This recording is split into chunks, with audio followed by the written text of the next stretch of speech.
Survivor, when you are chronically stressed out or dealing with things like complex PTSD and hypervigilance, that can keep the body in fight or flight mode, and it can open you up to all kinds of chronic illnesses. Hey Survivor, welcome to episode 135 of the Vibrant Survivor podcast.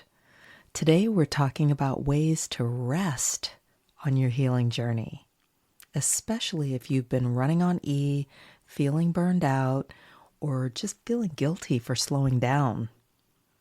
Rest isn't weak, it's wise. Whether you've just come off a big life event, a triggering week, a triggering encounter, or illness like I'm working through here, this episode's for you. But first, let's self-regulate with a 4-4-8 breathing exercise, if you'd like. And I encourage you to let go of any shame or pressure to do more and allow this moment to be enough. We'll inhale for 4, hold for 4, and exhale for 8. Ready? Inhale, 2, 3, 4, hold, 2, 3, 4, exhale, 2, 3, 4, 5, 6, 7, 8. How does that feel in your body? Grab your notebook and pen, and let's dig in. Hey Survivor, welcome to the Vibrant Survivor podcast. Do you want to disconnect from a narcissistic or toxic situation and heal? Are you Googling how to identify a narcissist, narcissistic abuse, and boundaries? Are you feeling stressed and lonely while trying to avoid being sucked back in and lied to again? Hey, I'm Lesley. As a busy wife and mom, I fell for the lies and manipulations of narcissists. I wasted my time, talents, and money on users who kept moving the goalposts. I wanted real relationships and business opportunities and to enjoy life with my family. Instead, I struggled with anxiety, panic attacks, and insomnia, and I couldn't trust my body or anybody until I took a holistic approach to healing. In this podcast, you'll find tips for healthy living, trauma healing, and boundaries so that you'll have the freedom, confidence, and inner peace to respond, not react, after narcissistic abuse.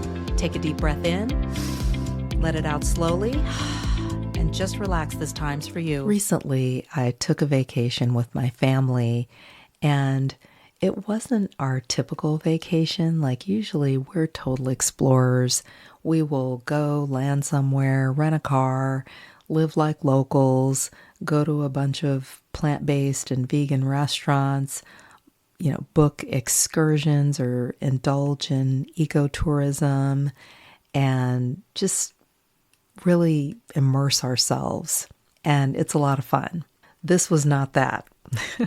This was our first time doing an all-inclusive type vacation.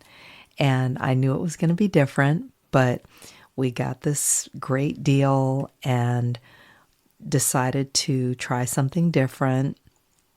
And the price was right, so we went for this, and I decided to embrace it and give myself permission to rest. I knew there was going to be a lot at our fingertips. We weren't going to have to do a whole lot or go here and there and all over the place. We weren't even going to be renting a car. So I gave myself permission to rest mentally, physically, emotionally. And as a result, even though it wasn't our typical vacation, it was relaxing, fun, and we actually created some great memories, collectively and individually. At least I did. And when we returned from this vacation, I got sick. Womp womp. My body forced me at that point to rest. I was sleeping a lot, canceling and rescheduling appointments, fasting, and when I did feel like eating more intentionally. Fresh fruits, vegetables, smaller portions, just really being more mindful with it too. And as a survivor, you may have been trained or taught or conditioned to look at rest negatively. and therefore be kind of resistant to it. You may have learned to look at rest as being a sign of weakness or an indicator of laziness, or just felt unsafe with stillness. And I want to encourage you that rest is a power move, especially when you are healing from trauma. Here are 4 ways to rest on your healing journey. First, R, reconnect with your rhythm. Let go of someone else's pace or the pace that you've created for yourself that's not serving you. Your body is smart and it's equipped with an internal clock that regulates cycles of alertness and sleepiness and responds to light changes in your environment, also known as the circadian rhythm.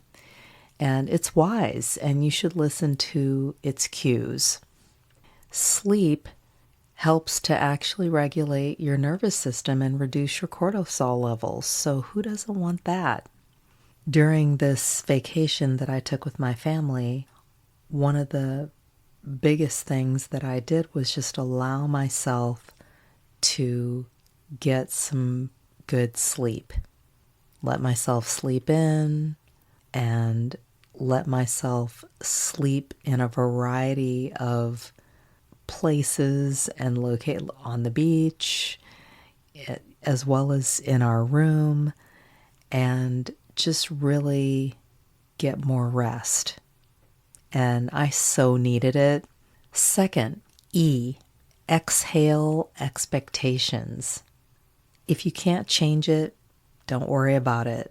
Let go of catastrophic thinking and comparing yourself to others. You can journal, call a trusted friend to talk if you need to, but know that you are allowed to heal without having to hustle. And one thing that you can do is to reframe this idea of, oh my gosh, this isn't going to get done. That's not going to get done. I'm going to fall behind. Everybody's going to pass me up. Everyone's ahead of me. There's something wrong with me.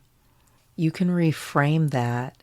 Tell yourself, I have an opportunity to make changes related to my life and goals. And excuse me, and go after them. Third, S, simplify your space and schedule. Reconsider or reschedule your commitments. I had to. It sucked, but I had to do it. And you can also, along with that, take the opportunity to declutter your contacts, your messages, maybe clean up your calendar, clean up your computer, maybe even your closet if you have the energy to do so. And even if you're away, just really thinking about what's really important for you to take with you or to do while you're gone. Because you may have all these ideas of, well, I'm going to take work with me, I'm going to take my laptop, blah, blah, blah. My husband and I both did that. But really give thoughtful consideration to what's really important. And it may be more beneficial to you to declutter your schedule and commitments. Instead, choose quiet, gentle activities and routines, preferably some that include natural light and fresh air. This can include, say, if you're away, excursions, whether you're away or at home, yoga, stretching, maybe a spa or bath, reading, writing, listening to podcasts. Wink, wink. In general, create an environment in your space and in your schedule where rest is possible. In your environment, this could include things like aromatherapy, a shower or bath, maybe a certain temperature in your environment, removing visual clutter, whether you're at home or away. Either way, keep it simple. And fourthly, T, tend to your nervous system in a variety of ways. Rest isn't just about sleep.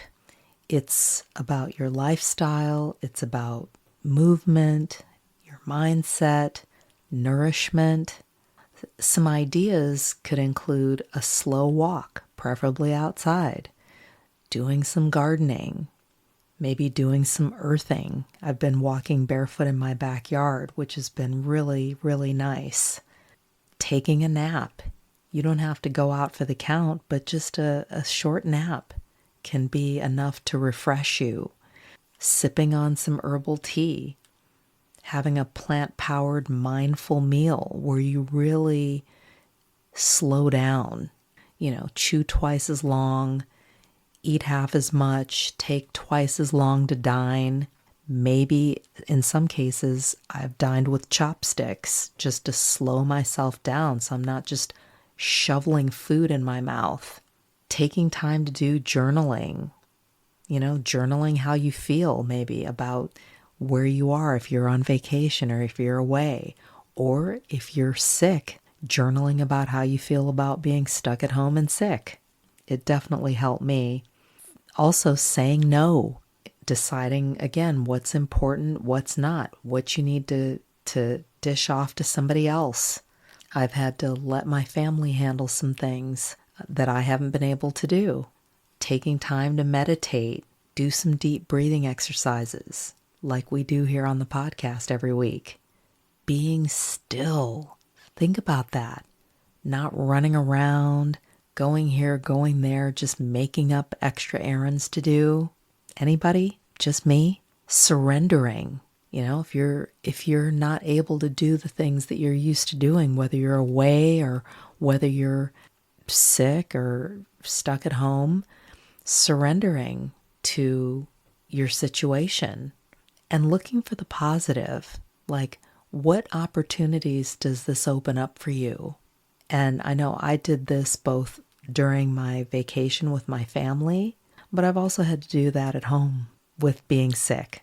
That's been really helpful and just a game changer and really opened my eyes to a lot of possibilities and given me a lot of ideas and inspiration for things that I want to do or things that I don't need to be doing.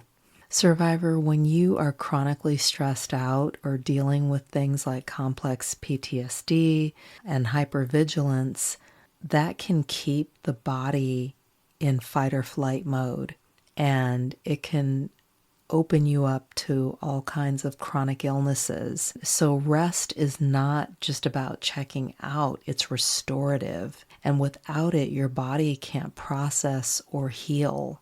So you don't have to do anything to earn your rest. You deserve it. You need it, especially if you were taught otherwise.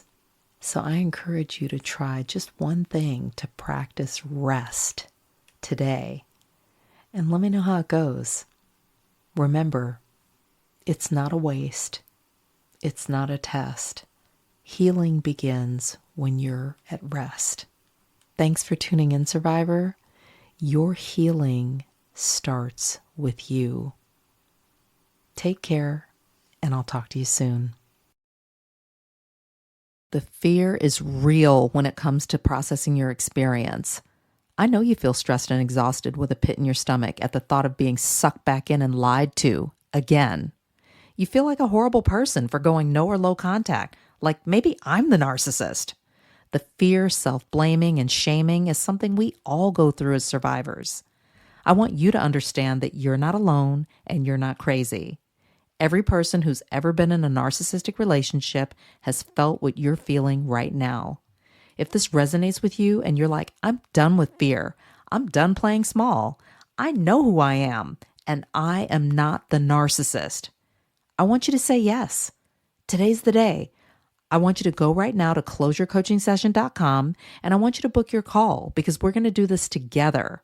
I'm going to hold your hand and we're going to overcome this fear so that you can begin a long-lasting journey of healing. Let's do this. If this podcast has helped you understand who and what you're dealing with, sharpen your discernment, and move forward on your healing journey, share it with another survivor. Help me help others by leaving a review for the show. And let's connect on social. Take a screenshot, share it in your IG stories, find and tag me at The Vibrant Survivor, and I'll share your post too. I look forward to connecting with you on IG and seeing you back here. You're not alone and you're not crazy. Know who you're dealing with, know who you are. Take care, and I'll meet you back here next week. Bye-bye.